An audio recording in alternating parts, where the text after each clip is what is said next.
감사합니다. 이 시간 다 함께 사도신경으로 우리 믿음을 하나님 앞에 고백합니다. 나는 전능하신 아버지 하나님 천지의 창조주를 믿습니다. 나는 그의 유일하신 아들 우리 주 예수 그리스도를 믿습니다. 그는 성령으로 잉태되어 동정녀 마리아에게서 나시고 본디오 빌라도에게 고난을 받아 십자가에 못 박혀 죽으시고 장사된 지 사흘 만에 죽은 자 가운데서 다시 살아나셨으며 하늘에 오르시어 전능하신 아버지 하나님 우편에 앉아 계시다가 거기로부터 살아있는 자와 죽은 자를 심판하러 오십니다. 나는 성령을 믿으며 거룩한 공교회와 성도의 교제와 죄를 용서받는 것과 몸의 부활과 영생을 믿습니다. 아멘. 지난 한 주간의 삶을 돌아보시면서 눈을 감고 침묵으로 다 함께 기도하시겠습니다.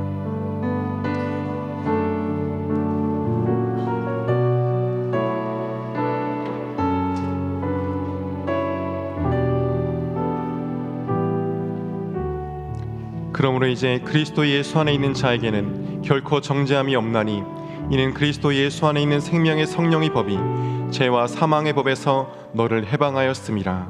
우리 죄를 십자가에 사하신 예수 그리스도 이름으로 기도합니다. 아멘. 교독문 80번을 교독하시겠습니다. 우리가 이 보배를 질그릇에 가졌으니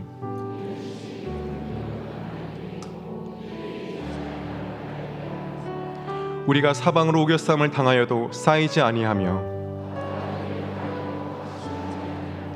박해를 받아도 버림바 되지 아니하며 우리가 항상 예수의 죽음을 몸에 짊어짐은 우리 살아있는 자가 항상 예수를 위하여 죽음에 넘겨짐은 예수의 생명이 또한 우리 죽을 육체에 나타나게 하려 함이라. 아멘. 자리에 앉으시겠습니다.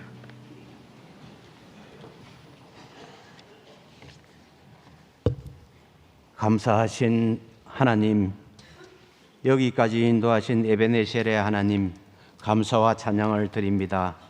한 해의 끝자락 12월에 한 해를 돌아보며 주님이 우리에게 베풀어 주신 축복들을 헤아려보며 감사를 드립니다.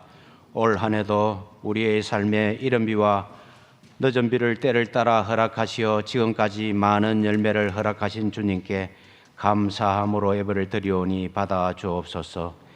예배에 성령으로 기름 부어 주시어 세상에 지치고 상한 심들을 위로하여 주시고 육신이 연약한 자에게 새 힘을 부어 주옵소서.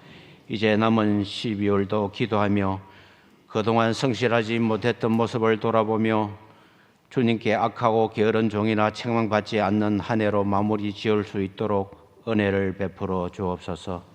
하나님, 특별히 김신일 담임 목사님을 세워주시고 1년여 동안 은혜 가운데 여기까지 인도하여 주셔서 감사합니다. 몸된 교회를 성김이 아름다운 공동체로 세워주시고 우리 교회를 향하신 하나님의 꿈이 이루어지게 하옵소서. 늘 말씀과 기도와 찬양이 넘치는 교회로 하나님이 기뻐하시는 축복의 교회로 세워 주옵소서. 하나님, 올 한 해도 수고하고 애쓰신 우리 성도님들을 기억하여 주시고 영혼이 잘됨 같이 범사가 잘되어 가정이 복을 받게 하시고 자녀들을 지켜주시고 사업장과 일터를 축복하여 주옵소서. 특별히 강구하옵교는 병상에 있는 한우들을 긍휼히 여겨주시어 이 시간 치유와 회복을 통하여 살아계신 하나님을 체험하는 은혜의 시간 되게 하옵소서. 이제 얼마 남지 않은 12월도 주님 손에 맡깁니다. 성탄의 계절에 주님의 오심을 기다리며 우리의 모습을 겸비하여 주변을 돌아봐 주님의 사랑을 드러내는 삶으로 복음이 복음되게 하여 주님께 영광 돌리게 하옵소서. 미국에 계신 울러 목사님 영육을 강건하게 하시고 목회의 선한 길을 열어주시고 부교육자에게도 같은 은혜로 채워주옵소서. 오늘 또 담임 목사님 말씀 전하실 때 선포하는 말씀이 능력 있는 말씀이 되어 거룩한 은혜의 시간 되게 하옵소서. 정성을 다해 올리는 찬양 주님 홀로 영광 받아 주시고 할렐루야 찬양대와 예배를 위해 수고하시는 모든 손길 위에 복의 복을 더하여 주옵소서. 감사하며 우리 주 예수 그리스도 이름으로 기도드립니다. 아멘.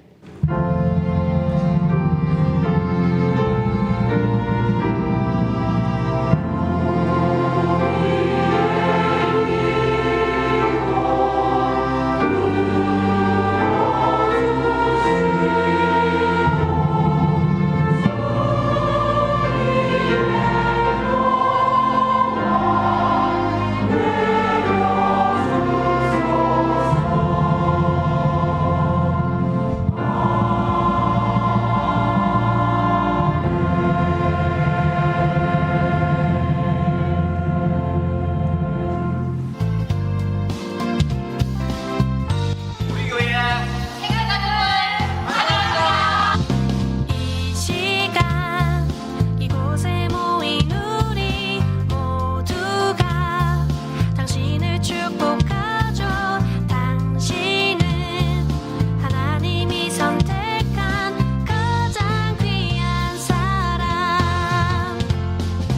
이 시간 이곳에 모인 우리 모두가 당신을 축복하죠.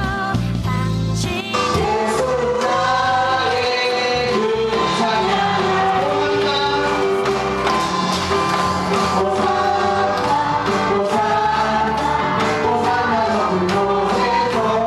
하나님 이루어주시리. 기쁨 가득한 모습들을 보고 한편으로 처음으로 이제 부러웠던 마음이 들었습니다. 이 시간 이곳에 모인 우리 모두가 당신을 축복하죠. 당신은 하나님이 선택한 가장 귀한 사람.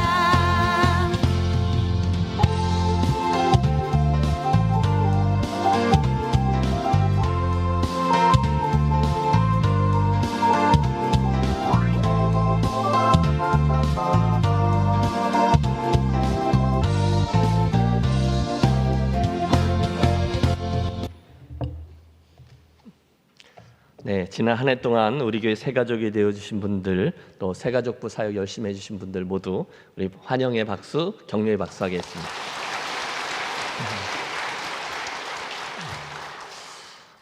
잠깐 올라왔는데요. 여러분 오늘 예배당에 들어서실 때 다시 새롭게라는 책자들을 다 받으셨을 줄 압니다. 안 받으셨으면 꼭 받으셔야 합니다. 안내를 잠깐 드리겠습니다.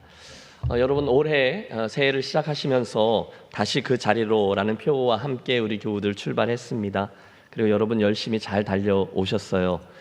그런데 혹시 중간에 살짝 길을 잃으셨거나 힘이 빠지신 분들, 그런 느낌, 흐트러진 느낌을 가지신 분들이 계실 수 있어서 이번 연말과 내년 초에 우리들의 신앙 규격을 다시 한번 좀 세우고 또 측정할 수 있는 도구를 하나 만들자. 그래서 열심히 준비했습니다. 여러분 내용을 이제 집에 가셔서 좀 보시면 되는데요. 기본은 신앙 일기, 또 감사, 또 기도 제목, 설교 노트, 또 특세 내용, 또 이렇게 매주 나가는 말씀들, 그리고 칼럼 등등으로 구성되어 있고요. 13주입니다. 그래서 내년도 부활 주일까지 매일매일 신앙생활을 스스로 점검하며 포기할 수 있는 난도 아래쪽에 보면 따로 만들어 놓았습니다. 큐티 생명의 삶과 우리 특별히 그 가운데 있는 QR코드, 여러분 저 가운데 보이는 QR코드 핸드폰으로 찍으시면 그날 읽을 성경 통독의 링크로 싹 넘어가게 돼 있고요.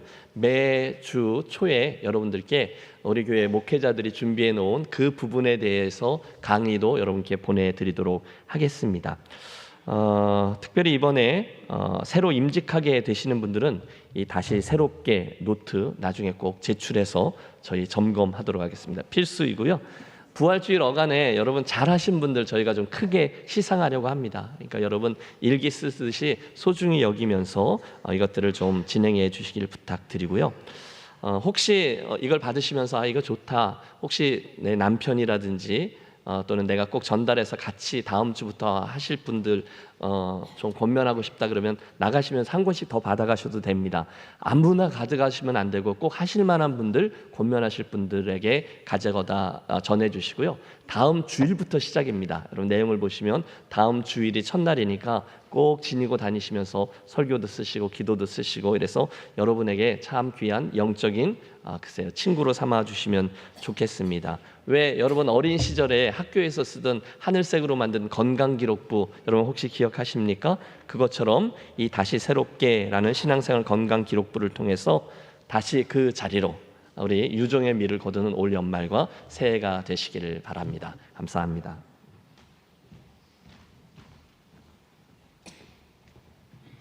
옆 성도분과 인사하시겠습니다. 메리 크리스마스. 주님의 오심을 기다립니다.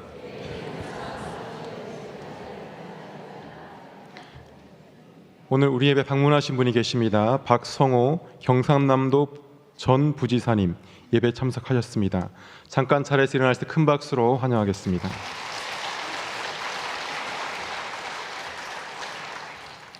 광고입니다. 제96년차 정기 사무총회 공고입니다. 일시는 12월 17일 다음 주일 2부 예배 후에 있습니다.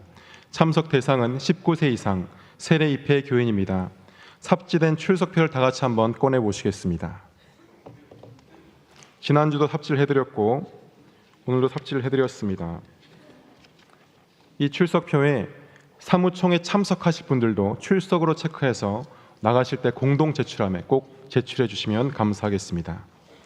사무총회로 인해서 다음 주일 3부 예배는 2부 예배 함께 드리고 다음 주일 점심 식사는 사무총회로 인해서 없습니다. 주보에 봉사기간이 잘못 나갔는데 참고하시기 바랍니다. 김목이 쏜다 3040 세대 크리스마스 파티가 12월 17일 다음 주일 오후 4시에 4층 만나홀에서 있습니다. 대상은 20대에서 40대 기혼자 부부 가족입니다. 꼭 참석하셔서 큰 기쁨과 은혜의 시간 되시기를 바랍니다. 하나님 말씀은 마태복음 16장 13절로 20절입니다. 하나님 말씀을 봉독합니다. 예수께서 빌립보 가이사랴 지방에 이르러 제자들에게 물어 이르시되 사람들이 인자를 누구라 하느냐 이르되 더러는 세례 요한 더러는 엘리야 어떤 이 예레미야나 선지자 중에 하나라 하나이다. 이르시되 너희는 나를 누구라 하느냐 시몬 베드로가 대답하여 이르되 주는 그리스도시요 살아계신 하나님의 아들이시니이다. 예수께서 대답하여 이르시되 바요나 시몬아 내가 복이 있도다. 이를 내게 알게 한 이는 혈육이 아니요 하늘에 계신 내 아버지시니라. 또 내가 내게 이르노니 너는 베드로라. 내가 이 반석에 내 교회를 세우리니 음부의 권세가 이기지 못하리라.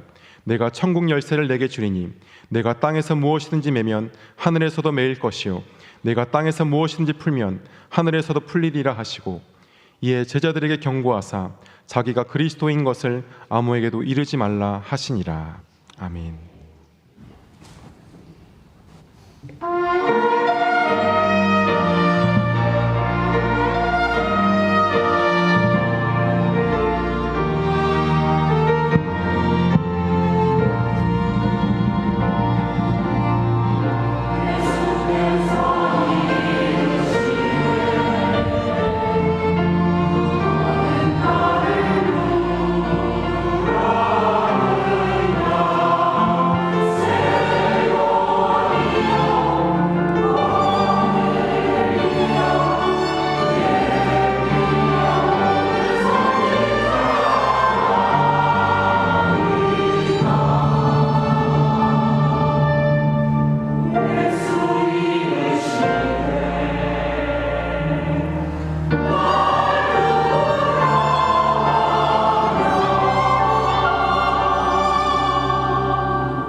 오늘은 예수 그리스도 시리즈 설교의 17번째 시간으로 알파벳 Q, 그래서 퀘스천이라는 주제를 붙들고 은혜를 나누려고 합니다.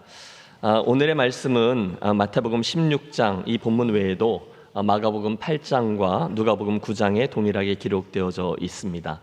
오늘 성가대가 찬양하면서 그 이야기를 우리에게 전해 주었는데요. 저 유명한 베드로의 신앙 고백, 주는 그리스도시요 살아계신 하나님의 아들이니이다가 등장하고 곧이어 그걸 기뻐하신 주님께서 교회라는 단어를 처음으로 언급하며 이에 대한 가르침을 주고 계십니다. 오늘의 본문 13절은 이렇게 시작되고 있어요.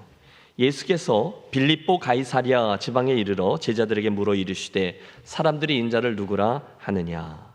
여러분, 예수님이 주로 갈릴리 지역에서 사역하셨던 것 아시죠?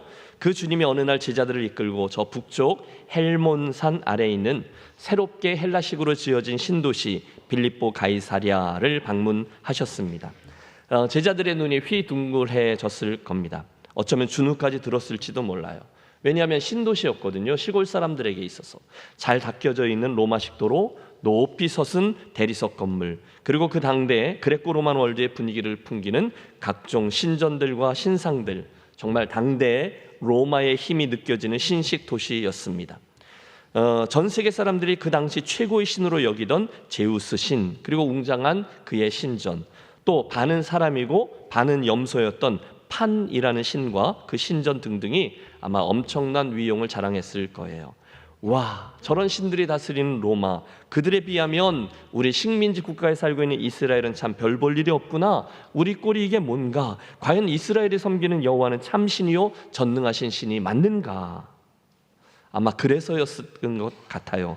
주님이 갑자기 돌아서셔서 그 제자들에게 질문하십니다. 사람들이 인자를 누구라 하느냐? 여러분, 이해가 되십니까? 이런 곳에서 한번 대답해봐라. 사람들은 나를 누구라 하느냐?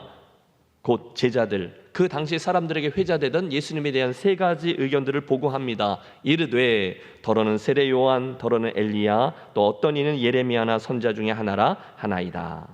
어떤 이들은 예수님을 위대한 설교자 세례 요한이라 했습니다.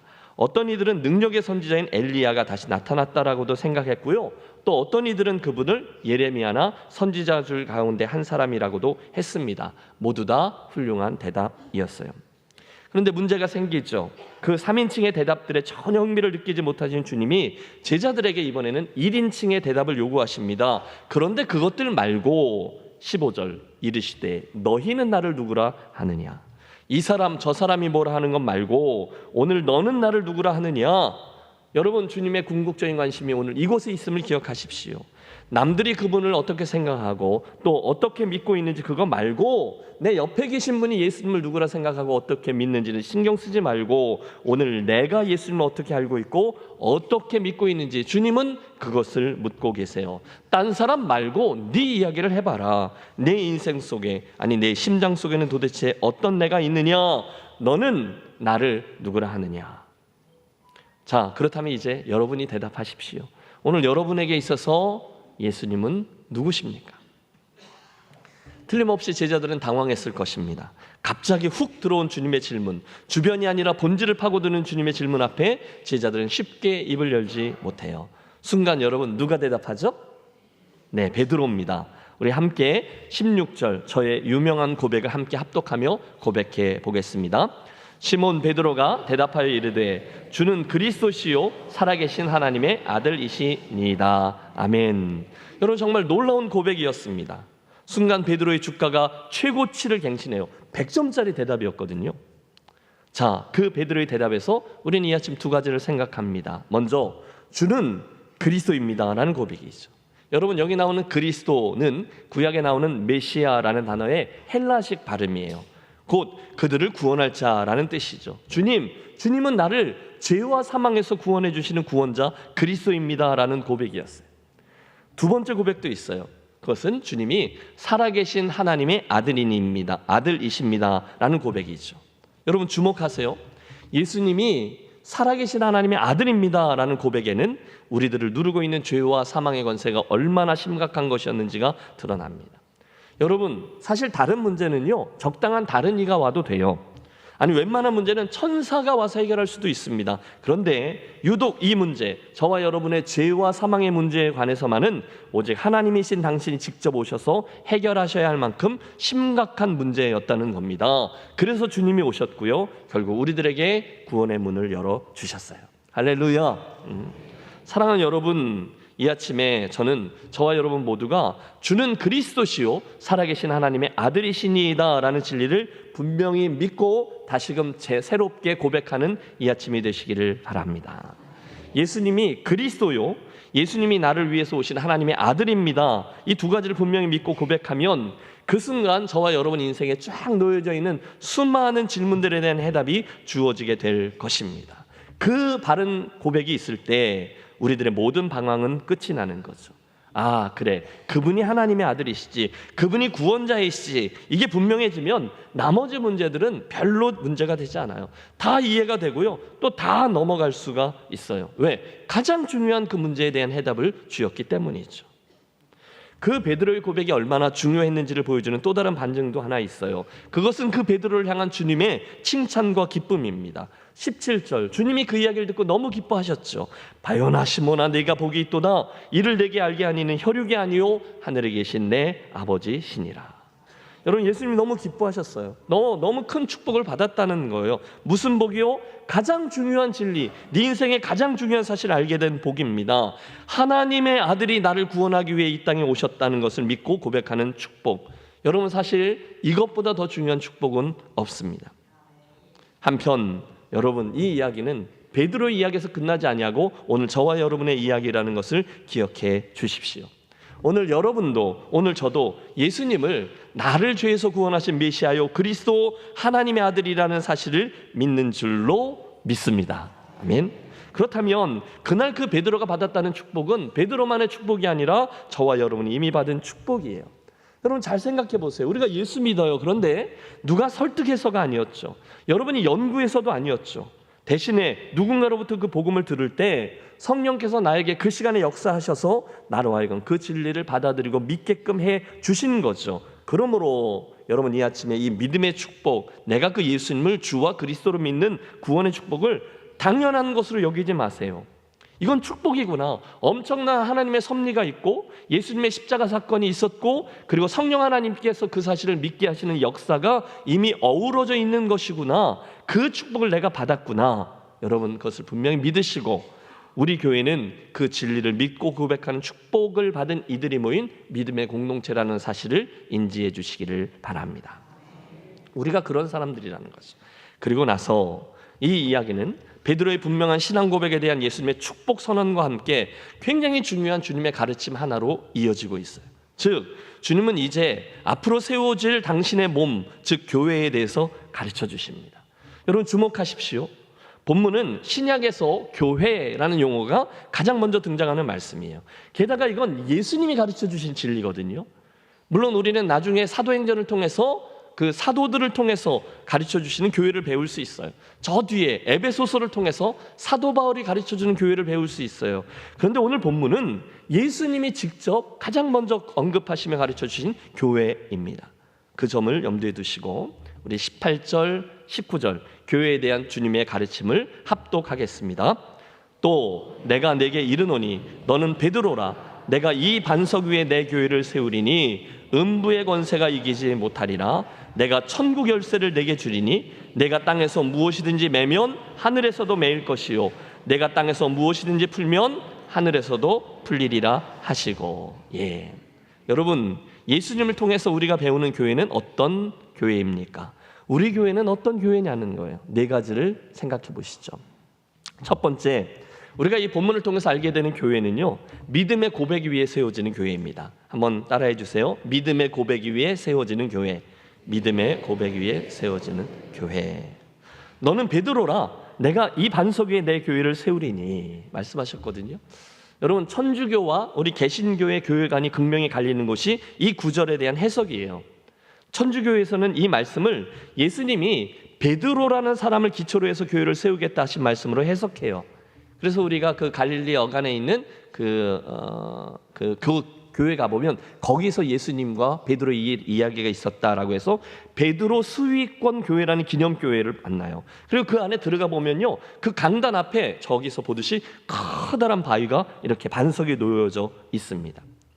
여러분, 반석, 그 베드로가 기초다, 그런 이야기죠. 이게 이제 천주교에서 믿는 교회인데 잘못된 해석입니다.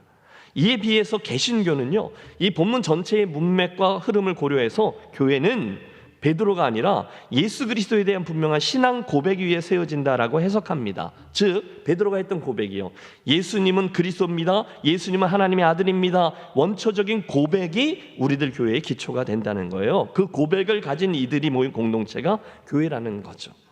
예수님은 나의 주님입니다. 나사렛 예수, 그분은 나를 구원하기 위해 이 땅에 오셨고 십자가 길을 통해 내 죄를 사하셨음을 내가 믿습니다. 여러분 믿으세요? 그 고백을 가진 공동체가 교회라는 거죠. 저 뒤에 에베소서 2장 20절에도 이 사실은 또다시 재천명됩니다. 너희는 사도들과 선자들의 터 위에 세우심을 입은 자라 그리스도께서 친히 모퉁이 돌이 되셨느니라. 베드로라는 한 개인이 기초가 아니라 예수님을 그리스도의 하나님의 아들로 믿는 이들의 믿음과 고백을 가진 이들이 모인 공동체가 교회라는 거예요. 교회는 그러므로 이 건물이 아닙니다. 교회는 그 진리를 믿고 고백하는 이들의 모임, 우리 공동체를 말합니다. 둘째, 우리는 주님께서 내가 반석 위에 내 교회를 세우리니 라고 하셨다는 점도 기억해야 합니다. 누구의 교회예요? 내 교회라는 거예요. 내 교회, 당신의 교회입니다. 이것도 따라해 주십시오. 예수님의 것으로 세워지는 교회. 불행히도 오늘날 이 사실을 잃은 많은 이들이 있습니다. 많은 교회가 그래요.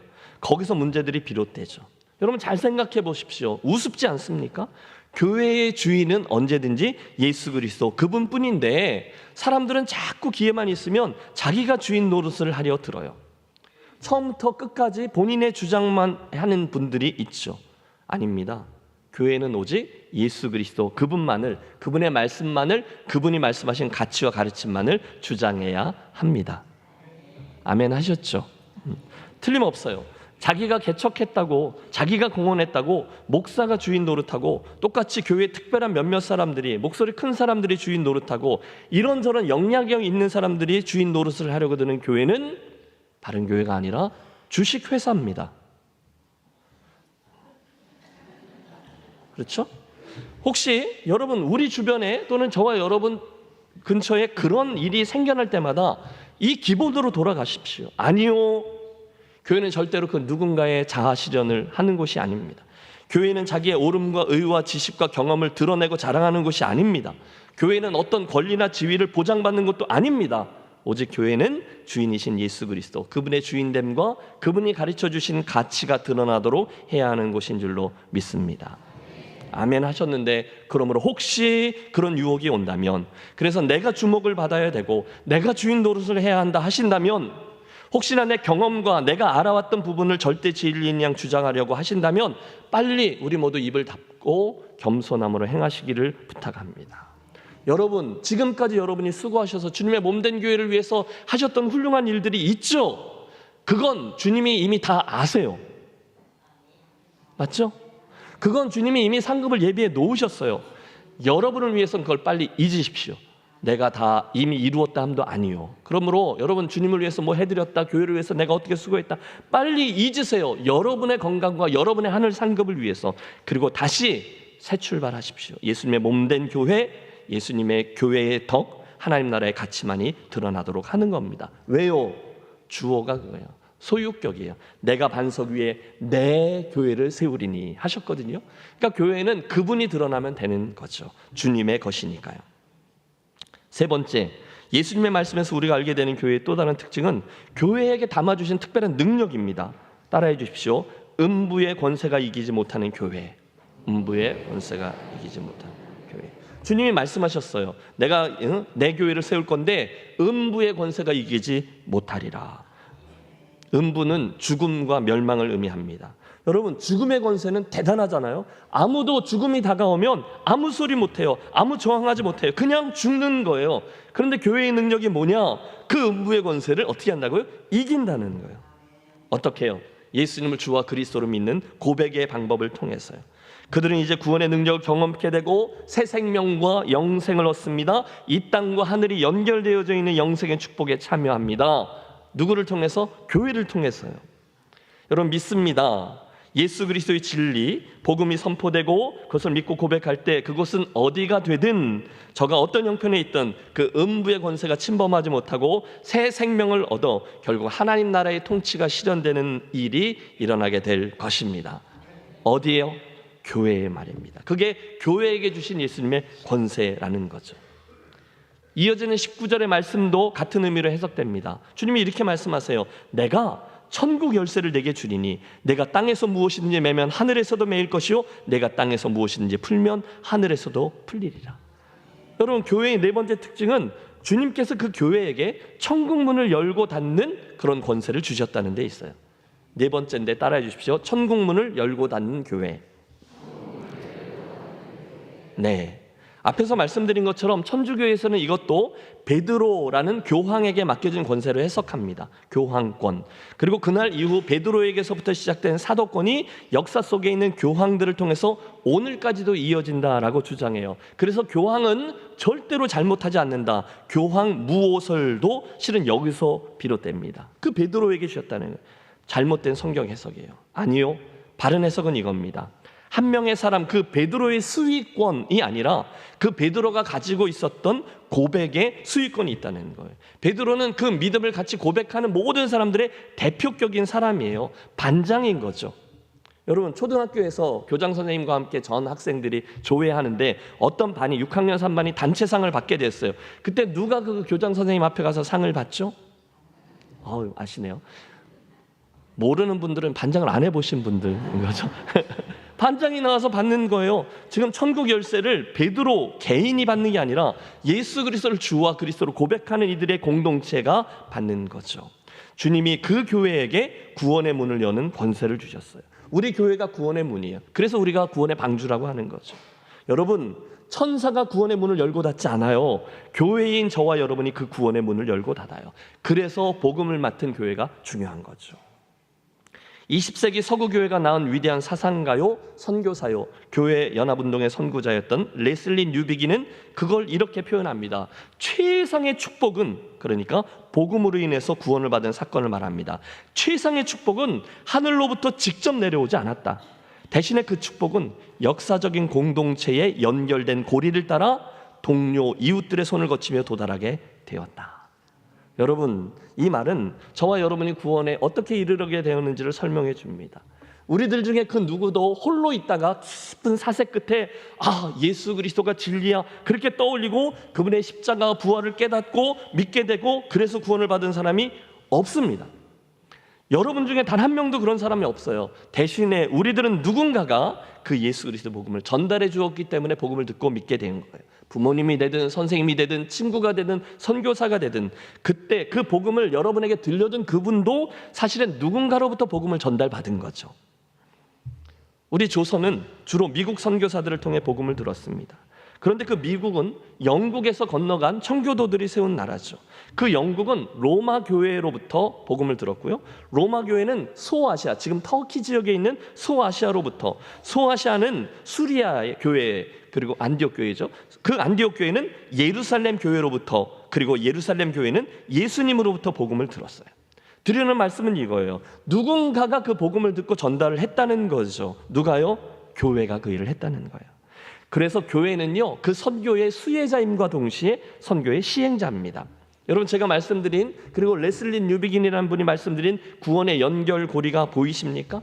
여러분에게 복음이 전달되도록 해준 중간중간마다 교회가 서 있다는 거예요.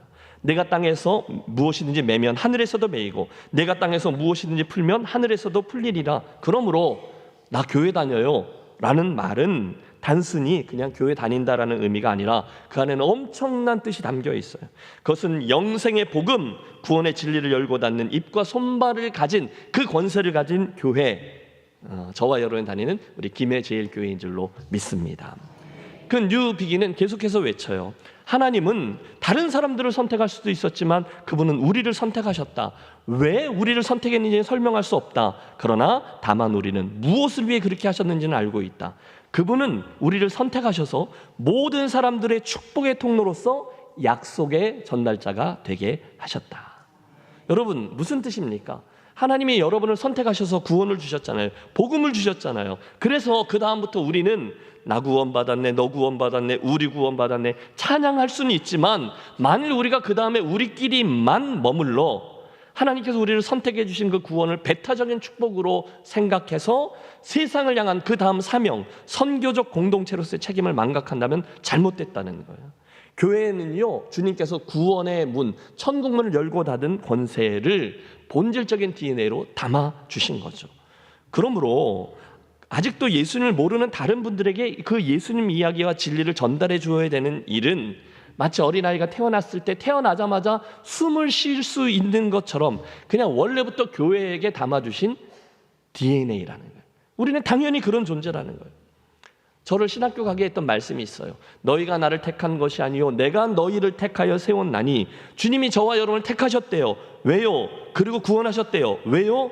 그 다음 귀절도 중요해요. 이는 너희로 가서 과실을 맺게 하려 함이라. 여러분 믿습니까? 그게 주님의 은혜, 의도인 거죠. 그래서 우리는 누군가로부터 복음을 전달받아서 예수를 믿게 되었잖아요. 구원을 얻어서 예배 공동체가 되었잖아요. 그게 끝이 아니라는 거죠. 무엇으로부터 구원받았는지는 우리가 아는 거예요. 그런데 우리들의 우리됨이 무엇을 위한 구원받음인지까지 생각하는 게 중요하다는 거죠. 그게 이거예요. 천국문을 열고 닫는 권세, 교회를 세우신 목적이죠. 몇 년 전에 제가 미국에 있다 보니까 디아스포라라고 하잖아요. 이곳 저곳에 전 세계에 흩어져 살고 있었던 교회 지도자들이 선교 지도자들과 함께 유럽 독일에서 모였어요. 유로 비전 포럼이라는 곳에 참석한 적이 있어요. 그곳을 가니까 유럽에서 온 수많은 사역자들을 만나게 돼서 그곳의 이야기를 많이 듣게 되었어요. 그 중에 한 이야기입니다. 여러분 아세요? 100년 전에 영국의 스코틀랜드가 있는데 거기 에딘버러라는 도시에 어마어마한 선교대회가 열렸어요. 그 대회는요, 아직도 회자돼요. 아직도 세계 선교회에 있어서 굉장히 중요한 모임으로 기억됩니다. 전 세계에서 모인 어마어마한 그리스도인들과 교회 지도자들이 교회의 본질, 또 세계 복음화를 위해서 고민하고 실제적인 방향과 전략을 점검했던 대회였는데, 그 전의 선교와 그 후의 선교를 대조할 만큼 지금까지도 선교계는 그 대회를 무척이나 중요하게 여기고 있습니다. 그 대회가 끝나고 엄청난 선교적인 진보가 일어났어요. 그런데 어느 날부터인가 조금씩 교회들이 자기들에게 담겨져 있는 이 선교적인 본질 DNA를 잊어버리고 사명을 열심히 수행하지 못하자 오늘날 그 유럽 땅에는 엄청난 복음의 후퇴가 일어났어요. 어느 날부터인가 교회의 선교적인 영성이 약해지면서 유럽 교회는 엄청난 속도로 세속주의화됐고요. 인본주의 또 심령주의 다른 철학과 사상들 앞에 무너져 현재는 거의 쑥대밭이 되었고요. 그 비어있는 자리로 어마어마한 무슬림들이 몰려 들어가고 있죠. 그래서 오늘날 유럽은 더 이상 기독교 국가와 대륙이 아닙니다. 아니 슬프게도 오늘날 유럽은요 비서구권 교회에, 아니 우리 한국 교회까지 손을 내밀고 도움을 호소하는 선교지로 전락하고 말았어요. 실제로 유럽은 한국 교회를 비롯해서 여러 나라의 도움을 받고 있죠. 예를 들어 영국을 보시죠. 그때 들은 얘기예요. 영국은 1998년부터 2009년 동안 10년 동안 9,000개 이상의 교회가 문을 닫았습니다. 여러분 놀라시라고 드린 말씀인데 10년 동안 9,000개 이상의 교회가 문을 닫았어요. 2000년대에 들어와서는요 매주 일주일에 4개씩 교회가 문을 닫았고요. 매년 220교회 교회가 폐쇄되었습니다. 지금 영국 교회 그리스도인들의 출석률은 5%라고 말하지만 실제로는 2%가 안 됩니다. 여러분 그 나라에 그리스도인들이 2%가 안 된다. 이건 선교지로 분류되는 곳이에요. 영국이 어떤 나라인지 아시죠? 우리가 한국의 선교 이야기를 하면 제일 먼저 이야기하는 토마스 선교사 이야기. 대동강변에서 복음을 전하다가 참수되어 세상을 떠났던 그 사람이 영국 사람이에요. 그 사람을 포함해서 우리 조선 땅에도 수많은 선교사들을 보냈던 나라예요. 그런데 그 영국 교회들이 선교적인 본질을 지키고 애쓰는 모습을 잃어버리면서 엄청난 대가를 치르게 되었다는 거죠. 그분들에게 들은 얘기예요. 충격입니다. 문을 닫은 영국 교회들이 팔리는 거죠. 술집이 되고 디스코장이 되고 식당이 되고 주택이 되고 공장이 되고 사무실들이 되고 창고, 심지어 모슬림의 모스크로 변했다는 거예요. 영국의 문화재 보호법이라는 게 있대요. 그래서 몇백 년 이상 된 오래된 건물의 외양은 바꿀 수 없다는 거예요. 그러니까 그 교회 건물은 그대로 있는데 다 다른 용도가 됐다는 거죠. 여러분, 현대 선교의 아버지라고 불리우는 윌리엄 캐리라는 분이 있어요. 이분이 현대 선교를 이끄는데 아주 동력을 제공했던 분인데, 그분이 목회했던 교회가 현재 힌두교 종파인 제인교 사원이 되었다. 믿으시겠어요? 앞서 얘기한 1910년에 그 에딘버러 선교 대회, 어마어마한 대회가 열렸던 그 교회는 현재 공연장과 페스티벌 매표소로 바뀌어 버렸습니다. 왜요? 교회 선교적인 본질을 잃어버렸을 때 이런 엄청난 일이 벌어졌어요. 드리는 말씀이 이겁니다. 하나님께서 당신의 역사 속에 한국 교회에 지난 100여 년 동안 어마어마한 축복을 허락하셨어요. 전 세계 기독교회사에 역사가 없을 정도로 유례 없이 큰 교회 부흥을 주셨어요. 그런데 똑같은 일이 우리에게 일어나지 말란 법이 없다는 겁니다. 어느덧 현재 우리들의 모습에 만족하고 하나님 우리들을 이렇게 축복해 주셨습니다.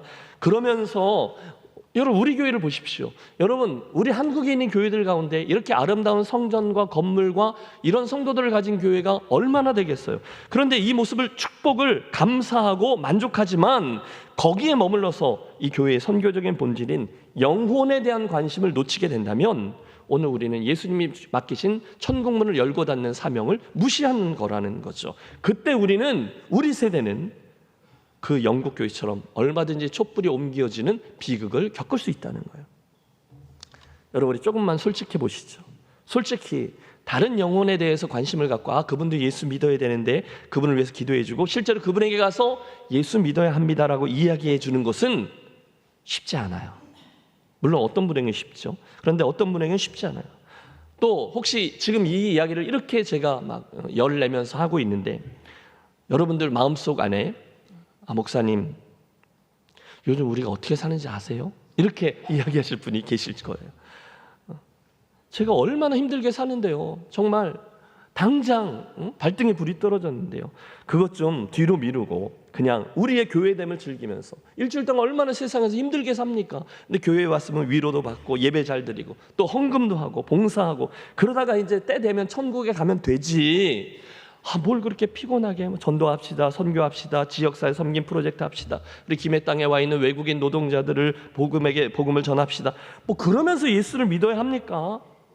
여러분, 그렇게 말씀하고 싶으신 분 있으면 속으로만 손 드세요. 맞아요. 저도 인정합니다. 번거로운 일이에요. 힘들어요. 아니, 불편하죠. 그렇지 않습니까?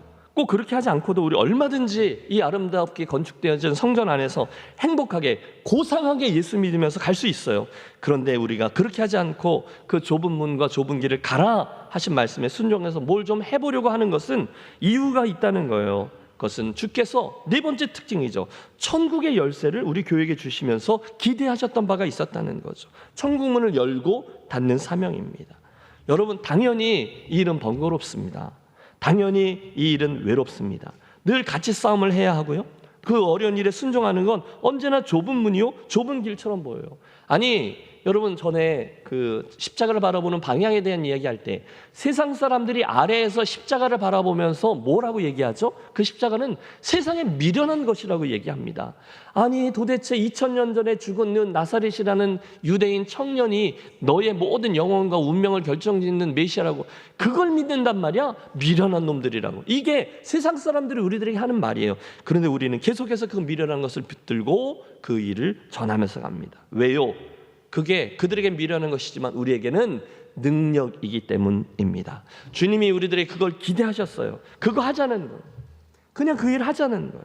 예수님이 말씀하신 교회, 천국의 열쇠를 맡아서 천국문을 열고 닫는 사명을 감당하는 게 교회라는 거예요. 여러분, 여기에 다른 토를 달 수가 없어요. 그냥 교회의 DNA인 거죠. 우리 교회는 그렇게 생긴 겁니다. 그런데 만약에 우리가 오늘 힘들다고, 요즘 한국적인 상황이 어렵다고, 그거 귀찮다고 혹시 그 영성을 잃어버리고 우리끼리만 행복하게 예수 믿다 천국 갈래요 하면 우리는 그날 분명히 한 달란트를 주인으로부터 받아 땅속에 감추었다가 가지고 나가 주님께 책망을 듣는 그런 한 달란트 받은 종이 되고 말 것입니다. 그러지 말자는 거예요.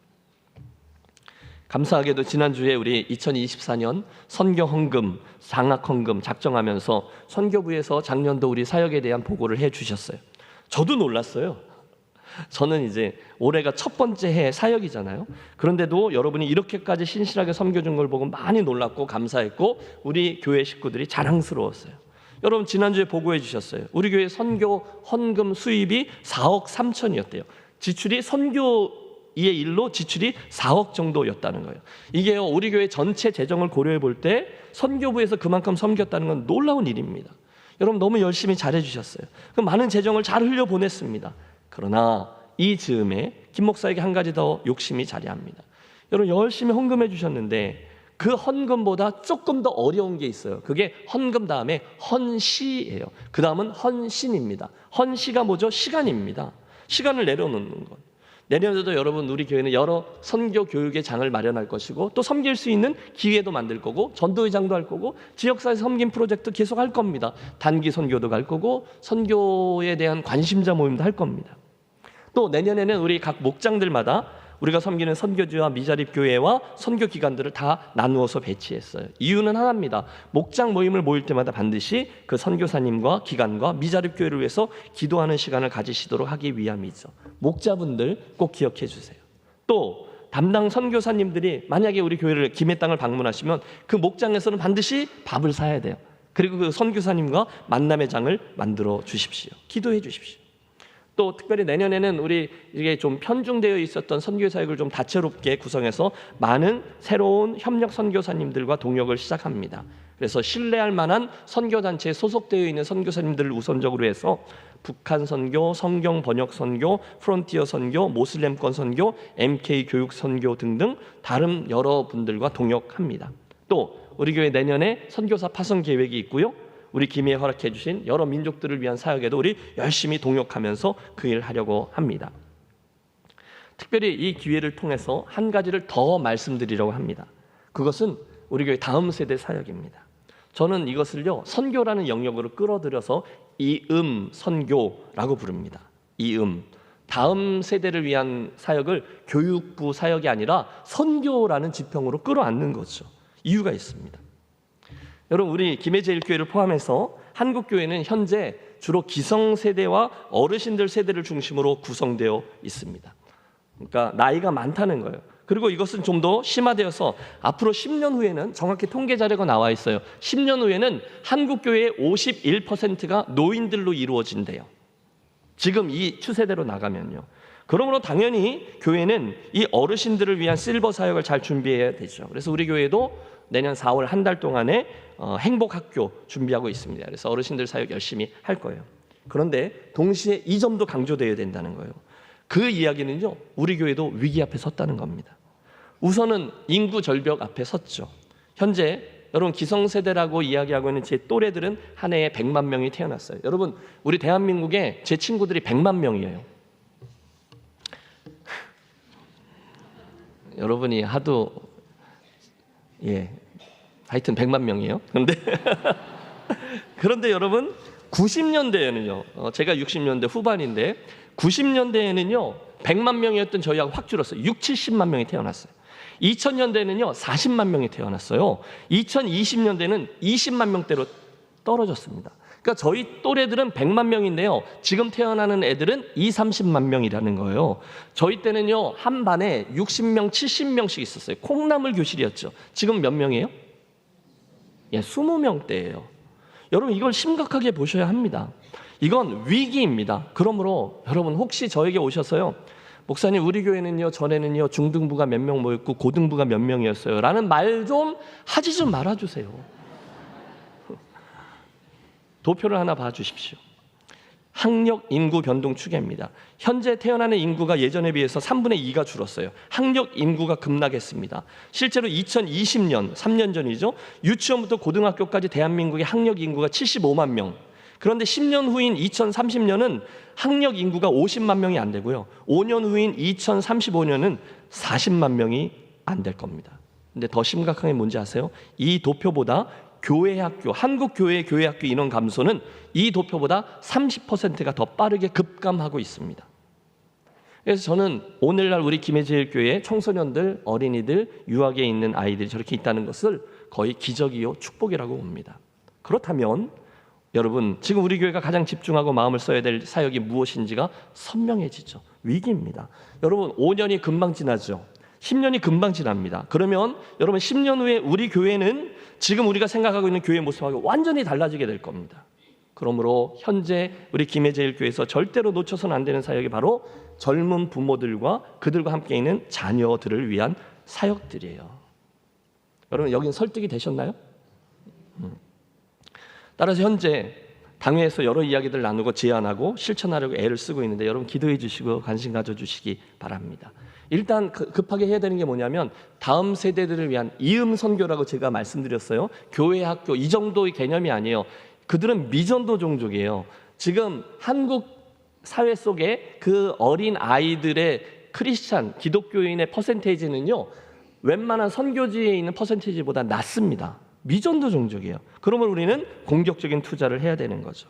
말로만 다음 세대라고 하는 교회 많아요. 근데 말로만 하는 교회 되면 안 되고요. 실제로 재정과 인력이 과감히 흘러가야 되는 거죠. 여기 젊은 부모들이 있는데 집사님 집에는 돈을 주로 누가 써요? 집사님, 이 집사님. 애들이 씁니다. 맞죠? 애들이 씁니다. 다 학원비, 교육비로 다 애들이 씁니다. 우리는 애들 다 키웠어요. 아니요, 우리 교회에도요, 손주들 학원비와 교육비 대주는 할아버지 할머니들 많습니다. 무슨 의미죠? 자녀들 세대가 지나갔어도 우리 교회에 그것과 똑같이 우리 교회도 다음 세대와 교육부서의 실제적인 재정이 흘러가야 하는 거죠. 지금 할 수 있는 사역 계속 확장하고 투자해야 합니다. 지난주에 우리들 열심히 장학헌금 해주셨죠. 너무 감사합니다. 계속해서 다음 세대 일꾼들 키우고요, 교사들도 세우고요, 시설도 확충하고요, 또 내년도 예산 세우면서 당회에서 우리 김해제일 선교원을 위해서 많은 확장된 예산을 세워주셨어요. 고무적이죠. 잘된 일입니다. 동시에 우리 교회 젊은 부모들을 위한 사역도 똑같이 강조되어야 하죠. 이 도표를 봐주십시오. 1960년대에 자녀들에게 가장 큰 영향을 미친 것은 부모님, 친구, 교회 순위였어요. 그런데 80년대는 순위가 바뀌어요. 자녀들에게 가장 큰 영향을 미친 1위는 친구, 학교, 부모. 그리고 2000년대에 들어와서 자녀들에게 가장 큰 영향을 미치는 건 미디어입니다. 인터넷이죠. 2등이 친구, 3등 학교, 4등이 부모, 5등이 교회예요. 여러분, 이 통계가 우리에게 의미하는 바를 직시하십시오. 여러분, 교회에 우리 아이들이 일주일에 얼마나 옵니까? 보통 2시간 옵니다. 그렇죠? 맞아요, 틀려요? 맞습니다. 그런데 어떤 부모님들은요, 저한테 또는 전도사님들한테 가서 이렇게 말합니다. 목사님, 전도사님, 우리 아이의 신앙교육을 책임져 주세요. 무슨 수로? 뭐 열심히 하는 거죠. 여러분, 이것을 아십시오. 사실 자녀들의 신앙교육은 당연히 부모님 책임입니다. 성경 신명기 6장 쉐마라고 불리는 말씀 기억하시죠? 오늘날 내가 네게 명하는 이 말씀을 너는 마음에 새기고 네 자녀에게 부지런히 가르치며 집에 앉았을 때든지 길에 행했을 때든지 누웠을 때든지 일어날 때든지 이 말씀을 강론할 것이요. 집사님들의 문제예요. 그러므로 자녀들의 신앙교육이요, 교회와 부모님이 함께 동역하는 게 필수인 거죠. 그래서 지금 우리 교회에 자녀들을 청소년기까지 두신 부모님들이 글쎄요, 30대, 40대, 50대 초반까지 되시는 분들이 이분들이 자주 모이려고 하는 거죠. 세미나도 하고 우리 상담도 하고 고민도 나누고 또 이런저런 제안도 하고 함께 연계해서 하는 사역을 준비합니다. 또 저는 3부 예배 때 강조할 건데요, 우리 교회 청년부 내에서 결혼해서 집사되고 장로되고 권사되는 커플들이 많아지도록 저는 분위기를 조성하려고 합니다. 오늘 3부 예배 때 말할 거예요. 우리 청년부에서 커플에 대해서 결혼하면 냉장고 사줄 거라고. 물론 몇 리터짜리인지는 아직 말 안 했습니다. 또 우리도 요즘 많은 교회가 하는데요, 출산 장려금 같은 거 제도 준비하려고 합니다. 예산 편성했습니다. 여러분, 혹시 자녀들이나 손주들 결혼 안 했으면 청년부 와서 결혼하라고 꼭 해주십시오. 혹시 지금 아기 가진 자녀들이 있으면 애 낳기 전에 빨리 교회에 백업하라, 다시 돌아오라고 알려주십시오. 돈 이야기 하려고 하는 게 아닙니다. 관심에 대한 이야기요, 격려와 분위기 조성에 대한 이야기죠. 정리하면 부탁의 말씀을 드리는 거죠. 다음 세대를 바라볼 때 선교라는 개념으로 바라봐 주십시오. 기성세대에 속해 계신 분들은 우리 교회에게 당면에 있는 이 사안을 분명히 인지해 주시고, 혹시 맨날 3040만 쏜대, 우리 목사님은 젊은 사람만 챙겨, 왜 5060은 안 쏘는 거야? 또 7080도 쏘셔야지 막 이러시는데요. 물론 다 잘해야죠. 다 잘해야죠. 그런데 상징적인 의미인 거죠. 다음 세대까지 포함해서 젊은 부모님들과 함께 이 일을 타개해 나가야 된다는 거죠. 여러분, 다시요, 우리 교회 현재 연령 분포를 보세요. 지금 젊은 부모들을 잘 신앙적으로 정착하고 그 자녀들까지 신앙적인 자리를 잡지 않으면 멀지도 아니에요. 5년 후, 10년 후면 우리 교회는 정말 큰일 나는 겁니다. 다음 세대가 우리 교회 희망이요, 우리들 선교의 주된 대상이요? 아니, 우리 교회를 유지하기 위한 목적이 아니라 교회의 본질을 위해서 이음 선교의 대상으로 삼아야 된다는 거예요. 천국 열쇠 우리에게 맡겼는데, 우리 다음 세대 아이들이 머리가 커서 부모님으로부터 도망가기 전에 신앙의 기초를 세워야 된다는 거죠. 그게 이음 선교예요. 장지오노의 대표작인 나무를 심는 사람이라는 작품이 있습니다. 언제 기회가 되면 제가 여러분과 함께 애니메이션을 보려고 하는데, 1953년에 출판된 그 책에는 엘제아르 부피에라는 주인공이 등장합니다. 외로운 양치기죠. 그런데 그는 그 황폐한 땅에 하루에 100개씩 나무 씨앗을 심는 일을 수십 년간 묵묵히 계속했어요. 첫 3년 후에 심은 씨앗의 10%만 자라났습니다. 하지만 그 황량한 광야에 그것은 정말 바다의 물 한 방울 같이 별것 아닌 것이었어요. 그런데도 그는 그 일을 계속합니다. 자그마치 30년간 아무도 알아주지 않는 그 일을 계속해서 감당해요. 그리고 실제로 그 씨앗들은 시간의 흐름 속에 나무가 되고, 나무는 바다같이 넓은 숲을 이룹니다. 꽃이 피어났고 시절을 따라 풍성한 열매가 맺힙니다. 새들과 짐승들이 깃들기 시작했고, 메말랐던 산간 지방에는 맑은 냇물이 넘실댔습니다. 대지가 살아났고요, 생태계가 회복됐어요. 처음에 28명이 살던 작은 폐허 마을은 어느새 1만 명이 북적이는 행복의 터전으로 바뀝니다. 뭐죠? 소박한 꿈을 가진 한 촌부의 끈질긴 노력이 기적을 이룬 거죠. 이게 꿈이요 가치인 거죠. 여러분, 오늘 주님께서 주셨고 오늘 우리가 붙든 교회에 대한 꿈과 가치가 그런 거죠. 이제 우리 김해제일교회는 꾸준히 그 가치와 주님 주신 사명을 붙잡고 그 일을 행하며 나아가도록 하겠습니다. 얼마를 이룰 것인지 그건 하나님께 맡기고, 그 일을 순종해가는 과정 자체가 하나님 나라를 세우는 과정이요, 하나님 나라에 참여하는 사역인 것이죠. 성령님의 도우심을 구하며 그 길을 행해 나가는 겁니다. 말씀을 정리합니다. 한마디로 여러분, 오늘 이야기의 출발에 있었던 고백에는 힘이 있어요. 고백에는 새 출발이 있어요. 고백에는 우리 삶을 새롭게 규정하는 능력이 있습니다. 그래서 그날 주님이 베드로의 그 출발점 고백을 그렇게 기뻐하신 거예요. 주는 그리스도시요 살아계신 하나님의 아들이십니다. 저와 여러분이 그 진리를 믿습니다. 여러분, 그때 그 고백을 나의 것으로 삼을 때 우리의 정체성이 드러나는 거죠. 내가 누구지? 내가 뭘 믿지? 우리 교회가 뭐지? 그래서 우리 교회가 뭘 하자는 거지? 그 고백에서 시작되는 거죠. 맨 처음 우리에게 질문하시는 예수 그리스도, 그분의 질문을 기억하십시오. 너는 나를 누구라 하느냐? 1인칭의 대답. 주는 그리스도시요 살아계신 하나님의 아들입니다. 그 고백을 들으신 주님이 교회에 대해서 4가지를 가르치셨어요. 첫째, 우리는 베드로 교황이 아니라 믿음의 고백 위에 세워진 교회입니다. 둘째, 우리는 내 교회, 즉 주님의 교회입니다. 셋째, 우리는 음부의 권세가 이기지 못하는 교회입니다. 그리고 마지막 넷째, 우리는 천국 문을 열고 닫는 권세, 아니 사명을 가진 교회입니다.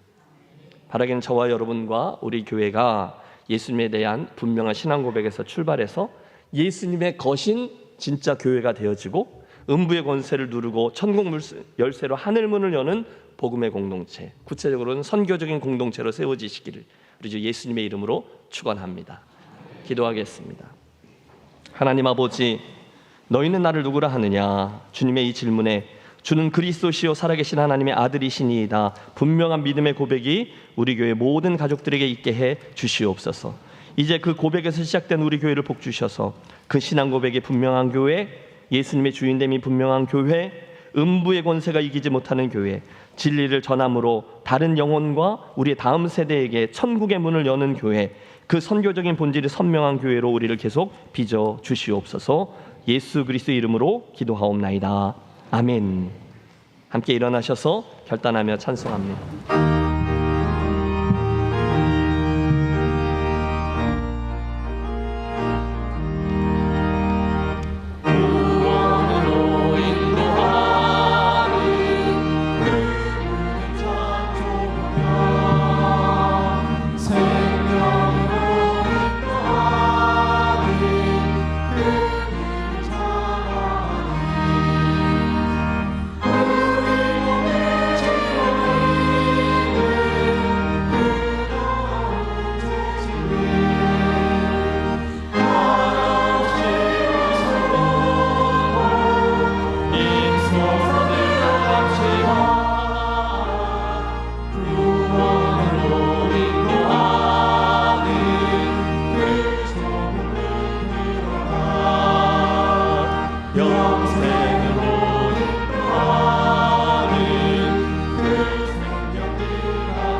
이 세상에 많은 사랑 그 문으로 들어가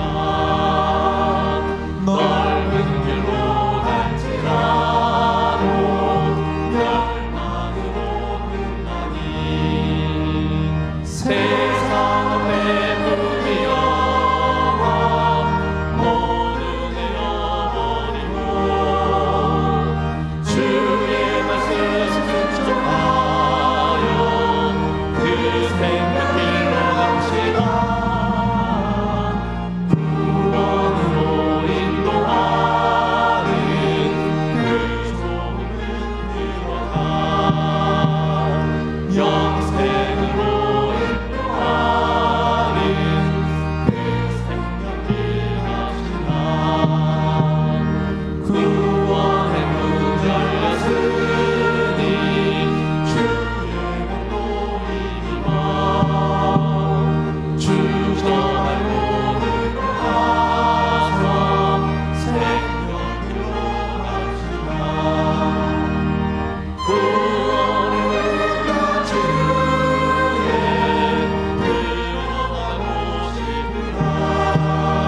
싶으나 한번 같은 또 열려지지 않으니 구원으로 인도하는 그 소문을 들어가 영생으로 인도하는 그 생명을 합시다. 하나님, 주는 그리스도시요 살아계신 하나님의 아들이시니이다. 전심으로 고백하며 우리의 사랑과 정성을 이 예물에 담아 올려드리오니 아버지 이 안에 담긴 사랑하는 성도들의 헌신과 마음을 기뻐받아 주시옵소서. 약속하신 주의 축복을 허락해 주시되 사랑하는 성도들 한 심령이 그날 저 베드로에게 있었던 믿음의 고백, 분명한 고백들이 있게 하여 주시고 주님의 주인 되심과 구원의 사역을 계속해 나아가는 인생과 교회만 되게 해 주시옵소서.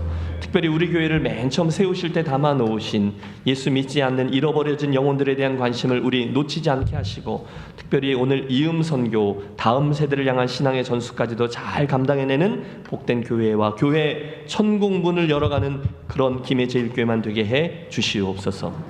이제는 너희는 나를 누구라 하느냐 물으시는 주 예수 그리스도의 크신 은혜와 선교적인 삶과 교회를 정말로 고대하시는 하늘 아버지의 무한 극진하신 사랑하심과 오늘도 우리 속에 살아계셔서 생명 구원의 역사를 이루어 가시는 성령님의 감동 감화, 특별히 영혼 구원의 역사 하심이 오늘 주는 그리스도시요 살아계신 하나님의 아들입니다. 분명한 진리의 고백을 붙들고 남은 인생 그 진리를 다른 이들에게 전달하고 선포하며 나아가기로 소원하는 사랑하는 모든 김해제일 가족들의 심령 위에 우리 교회 공동체 앞으로 행보 위에 이제로부터 영원토록 함께 하시기를 간절히 축원하옵나이다. 아멘.